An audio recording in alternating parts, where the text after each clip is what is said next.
हमारे विभिन्न ज्ञानवर्धक कार्यक्रम देखने के लिए आप हमें अभी सब्सक्राइब करें, बेल आइकन को प्रेस करें ताकि आप देख सकें हमारा कार्यक्रम सबसे पहले। और अधिक जानकारी के लिए फेसबुक पेज को लाइक करना न भूलें। जय माँ इंद्राक्षी। इंद्राक्षी धाम के ज्योतिष पाठशाला कार्यक्रम में दर्शकों आप सभी का हम हार्दिक स्वागत करते हैं। आज के दिन जिन जातकों का जन्मदिवस है, मैरिज एनिवर्सरी है, उन सभी को हमारी तरफ से बहुत बहुत शुभकामनाएं। आज हम बात करेंगे, हमारी जो जन्म पत्रिका होती है, कुंडली होती है, उसमें 12 भाव होते हैं। 12 भावों में कौन सा भाव किस सब्जेक्ट का ज्ञान कराता है, यानी कि हम किस भाव से क्या क्या देखते हैं। जैसे हमें किसी व्यक्ति की विद्या का विचार करना है, हमें किसी व्यक्ति के धन का विचार करना है कि भाई इसके पास जीवन में धन कितना रहेगा, कैसे रहेगा, या इस व्यक्ति को संतान होगी नहीं होगी, बहुत सारी ऐसी चीज़ें, सुख कितना रहेगा जीवन में, इसकी आयु कैसी रहेगी।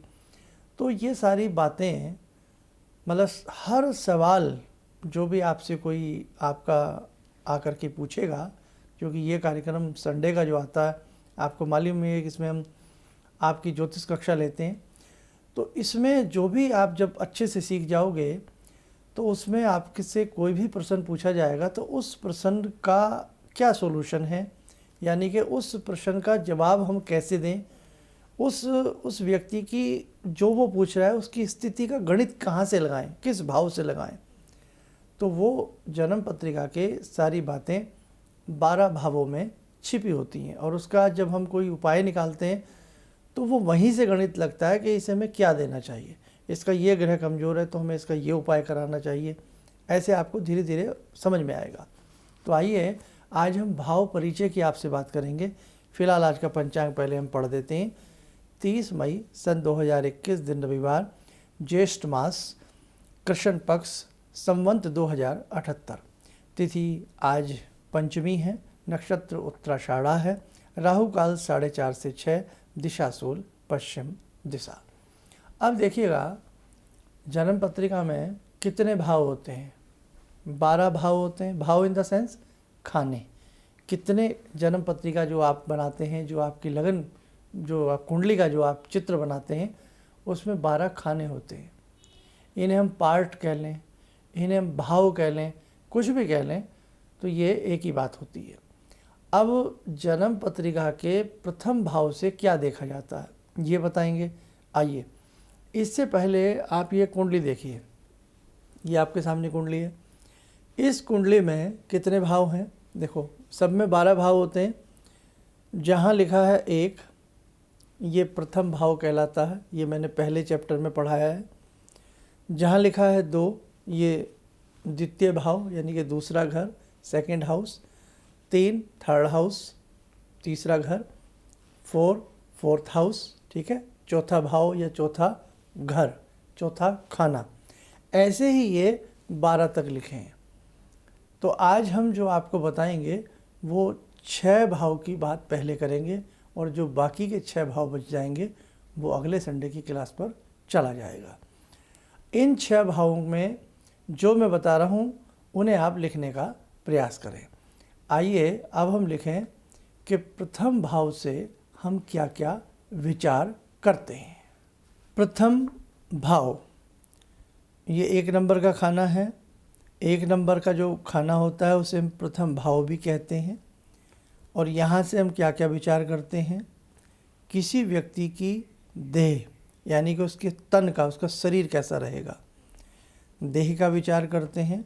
और ये प्रथम भाव लग्न भी कहलाता है। इसके साथ साथ शरीर, वर्ण, आकृति, यश मान, विवेक शक्ति, सुख दुख, प्रवास, तेज, बल, प्रारब्ध, योग, जिज्ञासा, दादी, इन बातों का हम प्रथम भाव से अनुमान निकालते हैं, गणित लगाते हैं। अगर आपके पास कोई व्यक्ति आया और उसने कहा कि मैं बहुत ज़्यादा बीमार रहता हूँ, बहुत ज़्यादा कमज़ोर रहता हूँ, मेरा देखो चेहरा कैसे होता जा रहा है, यानी कि कांति चेहरे की छिन रही है, रूखा चेहरा होता जा रहा है, खुश्क होता जा रहा है, चेहरे के ऊपर नूर नहीं है, तेज नहीं है, स्निग्धता नहीं है, तो आप उस वक्त में उस व्यक्ति का प्रथम भाव पर आपकी निगाह जाएगी। कोई कहे मेरी दादी बीमार हैं, दादी के बारे में कुछ क्या गणित लग सकता है, तो वहाँ पर भी आपको प्रथम भाव देखना होगा। और ये जो मैं बता रहा हूँ ये बहुत आपको, अभी मैंने प्रथम भाव की जैसे कुछ बातें बताई हैं, तो ये तो बहुत मोटी मोटी बातें हैं। इसके अलावा और भी बहुत सारी चीज़ें हैं जो प्रथम भाव से देखी जाती हैं। अभी के आप छात्र हैं, अभी आप केवल इतना पढ़ें, उसके बाद तो आपको बहुत सारी चीज़ें स्वतः आ जाएंगी। और फिर बाद के जो हम चैप्टर लेंगे वो थोड़ा सा हार्ड चैप्टर लेंगे, लेंथी चैप्टर बनाएंगे, लेकिन फ़िलहाल आप अभी इस हिसाब से पढ़ें। अब मैं द्वितीय भाव से लेकर के छठे भाव तक की सारी बातें लिखवा देता हूँ, ठीक है। अब आप लिखिएगा द्वितीय भाव। द्वितीय भाव को धन भाव भी कहते हैं। यहाँ से क्या क्या हम विचार करते हैं, देखें। घर, विवेक, दाहिना नेत्र, परिवार, कुटुंब, सुख, स्वर, विचार, विद्या, पंचम से भी देखा जाता है, इससे भी देखते हैं। भोजन, यात्रा, कोष, आपका बैंक बैलेंस, कोष, धन आदि, धन संपदा, वाणी, दृष्टि और स्वाद, टेस्ट, ये सारी चीज़ें द्वितीय भाव से देखी जाती हैं।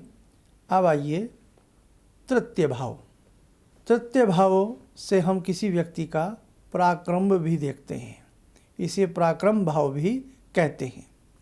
जैसे दूसरे से धन भाव, इसे धन भाव भी कहते हैं, और प्रथम भाव को हम लगन या प्रथम भाव भी कहते हैं। तृतीय भाव को हम पराक्रम भाव भी कहते हैं। और यहाँ से क्या क्या विचारणीय विषय होते हैं वो ध्यान लें।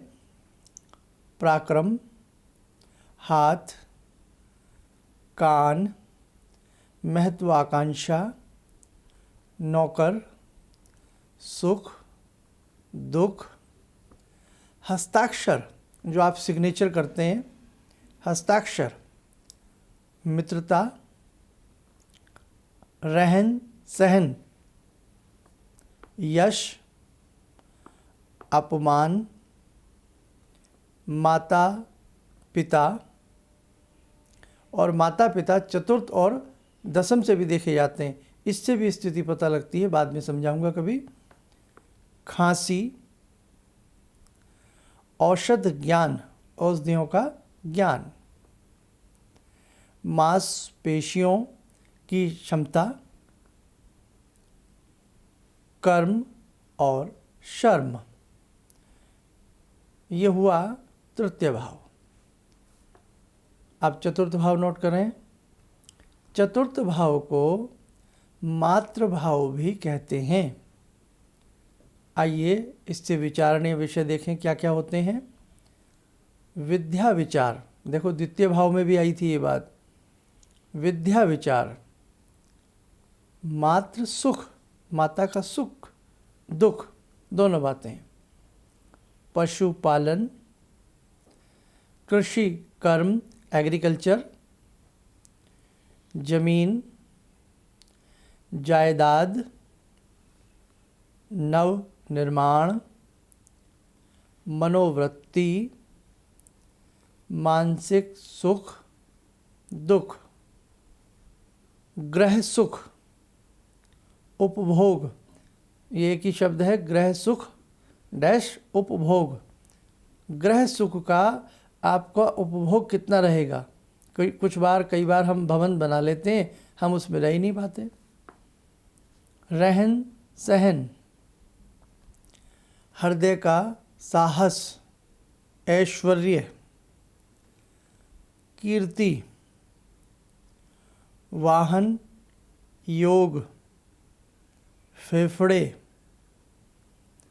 हृदय, श्वसन अंग,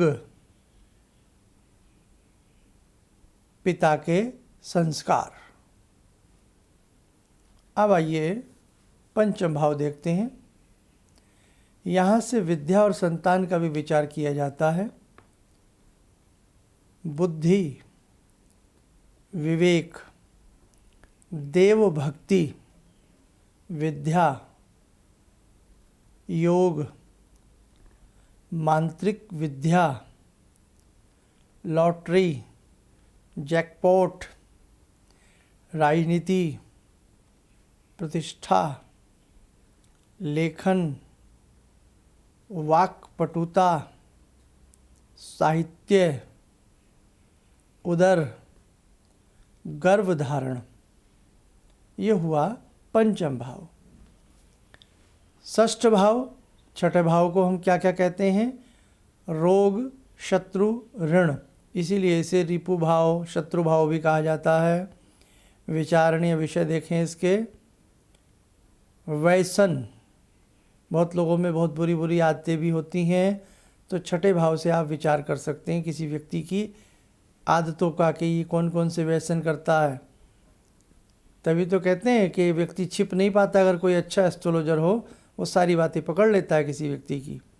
व्यसन, चोट, घाव, रोग, मामा पक्ष, चोरी, भय, हानि, कारागार, पैर, धोखा, मुकदमा, विवाद, चिंता, शंका, दुर्घटना आदि। तो कहने का भाव, 6 भाव से हम ये चीज़ें देख सकते हैं। और अभी मैंने जो ये आपको बातें बताई हैं, ये बहुत कॉमन सी हैं। इसके अलावा ये 12 भाव पूरे जीवन का इतिहास इनमें छिपा होता है। बीता हुआ, प्रेजेंटली और आने वाला भविष्य।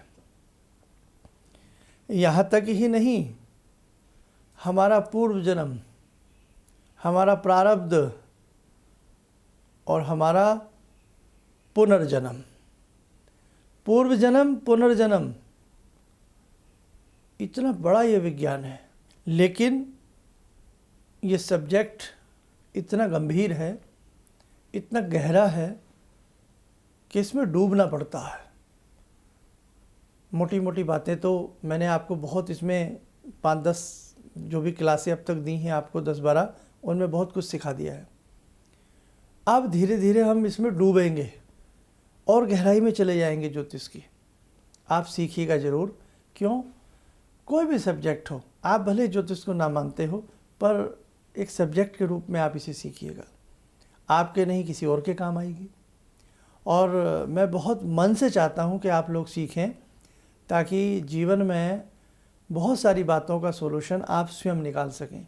एक व्यक्ति को बार बार चोट लग जाती है, बार बार उसकी दुर्घटना होती है, बार बार वो कोर्ट कचहरी मुकदमे में फंस रहा है, तो हम कौन सा भाव देखेंगे? छठा भाव देखेंगे।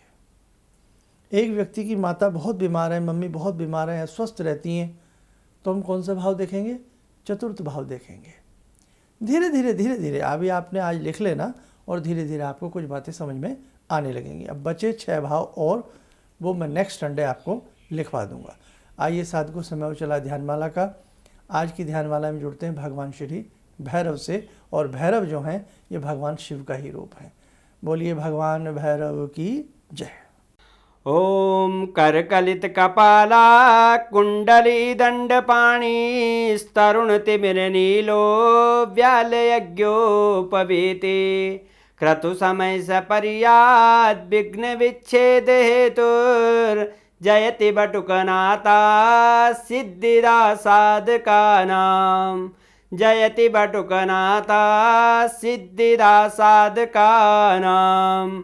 ओम देव्य राज्य सेव्यमान पावनाग्रिपंकजं व्यालयज्ञसूत्रमिन्दुशेखरं कृपाकरं नारदादियोगवृन्दिवन्दितं दिगम्बरं काशिकापुरादिनाथ कालभैरवं भजे भानुकोटिभास्वरं भवाब्दितारकं परं नीलकण्ठमीप्सितार्थदायकं त्रिलोचनं कालकालमम्बुजाक्षमक्षशूलमक्षरं काशिकापुरादिनाथ कालभैरवं भजे शूलटङ्कपाशदण्डपाणिमादिकारणं श्यामकायमादिदेवमक्षरं निरामयं भीमविक्रमं प्रभुविचित्रताण्डवप्रियं काशिकापुरादिनाथ कालभैरवं भजे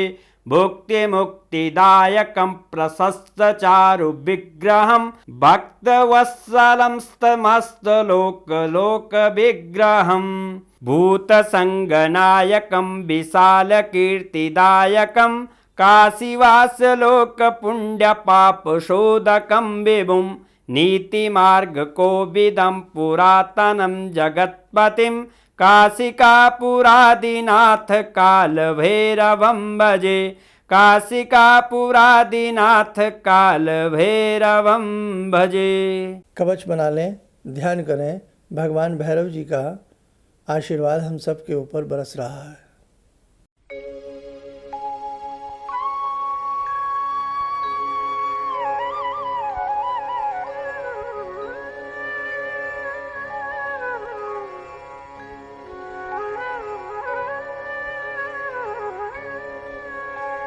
ओम बोलते हुए नेत्र खोलें, सामान्य हो जाए।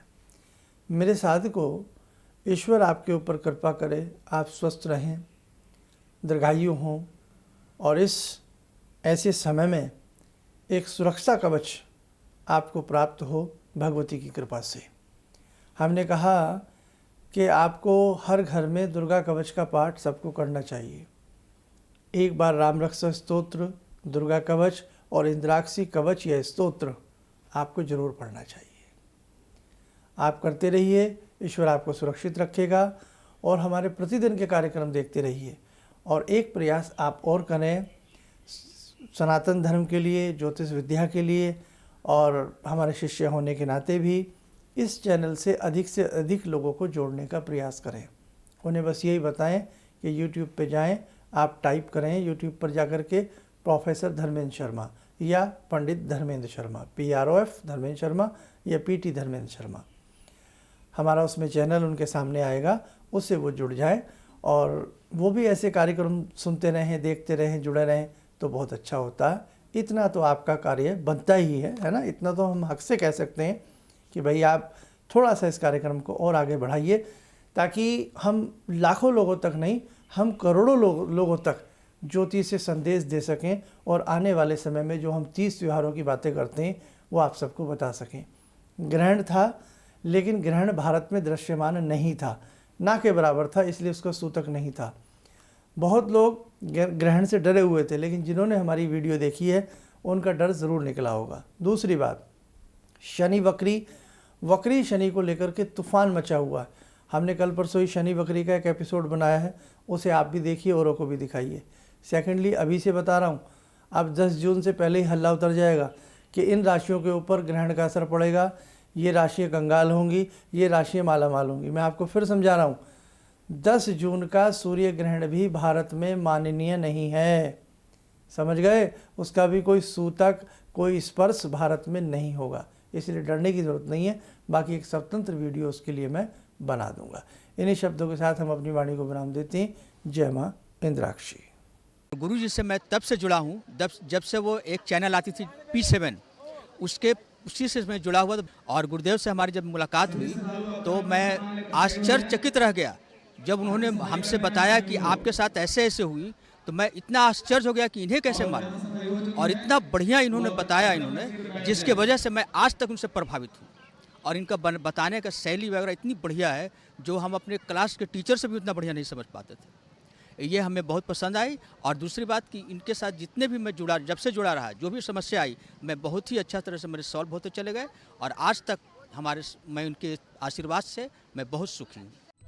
किसी भी समस्या के समाधान के लिए मिले प्रसिद्ध हस्तरेखा एवं वास्तु विशेषज्ञ प्रोफेसर धर्मेंद्र शर्मा जी से। नोट: शिविर में भाग लेने हेतु एवं व्यक्तिगत रूप से मिलने के लिए कॉल करने का समय सुबह 10 बजे से शाम 6 बजे तक। हमारे विभिन्न ज्ञानवर्धक कार्यक्रम देखने के लिए आप हमें अभी सब्सक्राइब करें, बेल आइकन को प्रेस करें ताकि आप देख सकें हमारा कार्यक्रम सबसे पहले। और अधिक जानकारी के लिए फेसबुक पेज को लाइक करना न भूलें।